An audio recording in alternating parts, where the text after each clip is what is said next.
Ukaregeshiwa mabalaa mpaka wewe mwenyewe ukashanga, jamani wema wote ule ulioujaza jamani kwa makontena. Yaani hizi ndo fadhila zake, tena fadhila kikweli kweli, na mtu amekusimamisha kwani nilikutuma. Ulitumwa ufanye wema. Unaulizwa hilo swali sasa, nakwambia utalijibu vipi? Wakati ulifanya kwa roho safi, ulifanya kwa wema tu, lakini mwisho wa siku nakwambia majibu yake yenyewe pia yanakereketa maini. Nilikutuma. Wewe ulifanya kwani mimi nilikutuma? Wewe kwa hivyo ukitenda wema wenyewe unakwambia siku zote tenda wema, nenda zako malipo kwa Mola wako. Lakini ukisema unatenda wema alafu unasubiri binadamu, sie jamani tukulipe wewe wema wako, utasubiri sana, mwanake malipo yake hayatakuridhisha mtu wangu. Kwa hivyo kama unasubiri hiyo hisani ambayo uliifanya ikurudie mtu wangu, utasubiri sana.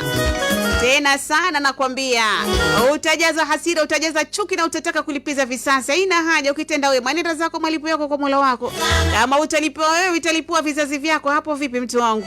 Lakini kuna yule ambaye anatenda wema, anamtendea mtu nakwambia hisani, anataka imrudie.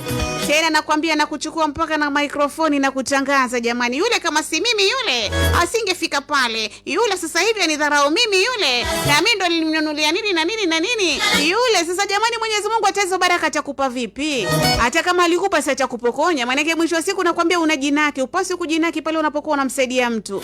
Upasi kujinaki pale unapokuwa unatenda wema. Tenda wema, nenda zako malipo kwa Mola wako. Mwenyezi Mungu ndo anajua atakulipa vipi. Lakini usisubiri kutoka kwa binadamu. Binadamu sasa unataka kuabudu sasa kisa na maana untenda wema ama umemtendea wema.